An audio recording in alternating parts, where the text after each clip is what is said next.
Det der sker der, det er, at en af de unge musikerfansen, de lille glatbarberede støder, jeg ved ikke, han bliver pisse bange, tror jeg. Fordi man kan også se, at han står med knippet hævet. Han er en af de første, der trækker knipper.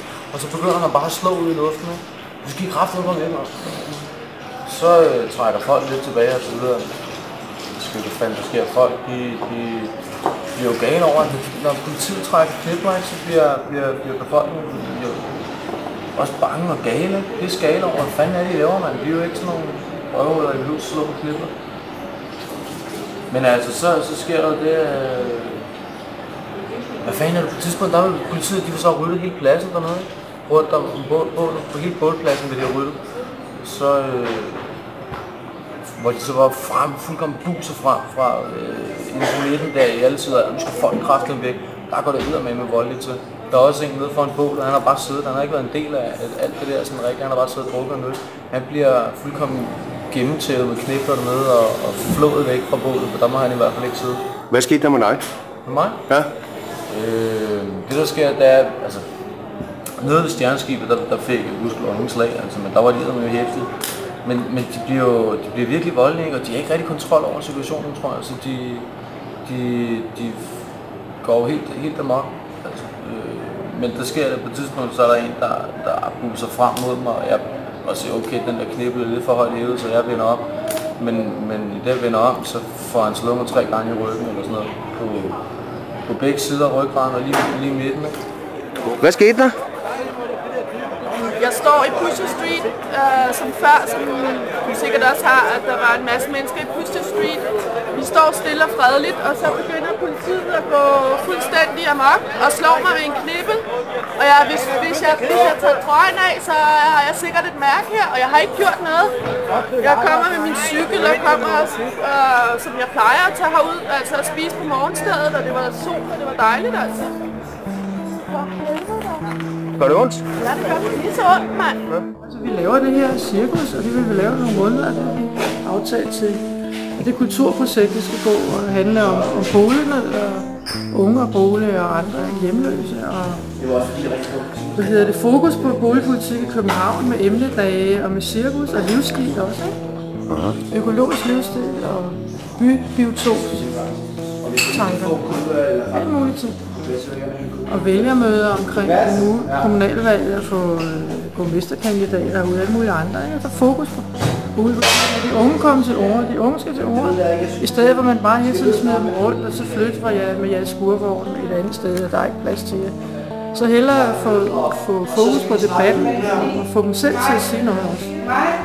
Og få sådan nogle borgmesterkandidater, de kunne så møde sådan nogle unge, for eksempel i debatforum. Det er det, vi lyst til. Så det er ligesom det første, og hvis de så ikke vil have, hvis vi så ikke må have de der elementer, som de kalder dem, ikke, omkring cirkuset, så siger vi, at det er aftalt. Det er noget, vi har aftalt i lang tid. Vi laver også op til kommunalvalget at lave fokus på livsformer og boligpolitik, også her, hvor Christiania skal lave sin egen grønne udviklingsplan. Ikke? Så vil vi jo også godt have et forum og et udstillingsvindue der oppe ved teltet. Så det er meningen med det. Jamen, så det kan de ikke, altså det er forkert af dem, men de siger, at de skal være restriktive i det tidsrum, hvor der er forhandlinger. Ikke? Der skal vi åbenbart spørge om hver enkelt lille bit ting, så vi skal faktisk spørge, om vi må have telte og vogne. Ikke? Hvad er det her? Jamen det er det grønne orakel, der endelig er kommet til byen fra Afghanistan. Okay. Hvad ved de? Forudsige Christianias fremtid, den er jo meget usikker, men vi håber på at få nogle gode råd af oraklet, hvis ypperstepræsten kan oversætte. De har det med at tale lidt i tunger, så vi tror, at han kan hjælpe os. Det er bare ude på patrulje, ikke? Det er ude på patrulje, ikke for at komme for at rydde det? Nej, det er ude med kloven. Okay. Tak. Så der musik.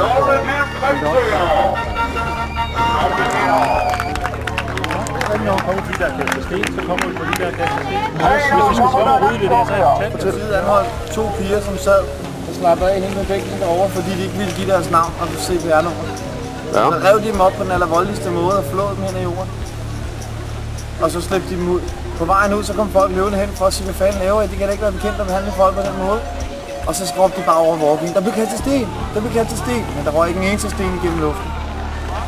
Så du påstår, at der var nogen, der lyver herinde for politiet? Jeg ved ikke, om de lyver. Jeg har ikke hørt, hvad de siger, men de lyder, som om der er nogen, der siger, der bliver kastet sten, ikke? Ja.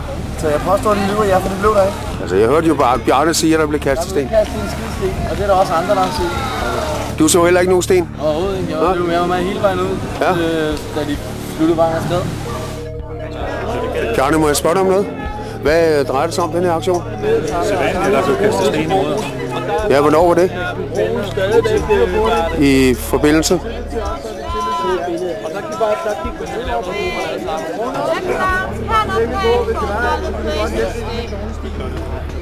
Har du nogen kommentarer ellers?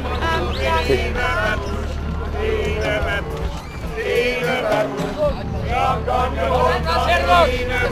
Men ikke kaste med sten! Sten falder fra hjertet, men det er det godt, ja? Ja, det kan godt være, at Bjarne har sagt, men det er jo ikke rigtigt. Man kan aldrig bevise, når noget ikke er sket. Eller kan han bevise ting, der ikke er sket?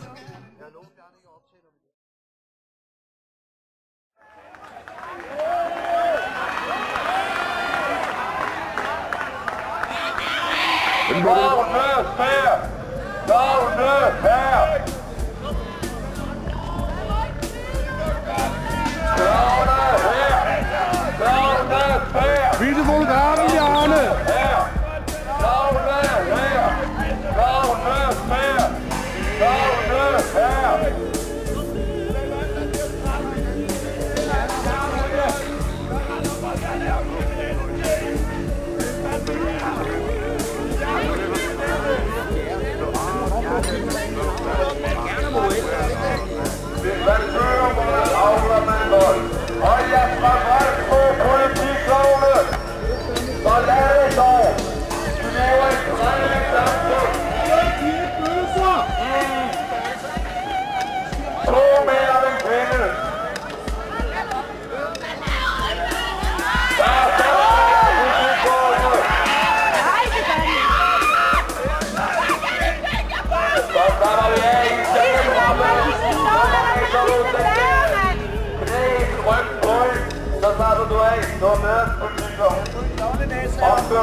Det går fint, det kan vi godt til.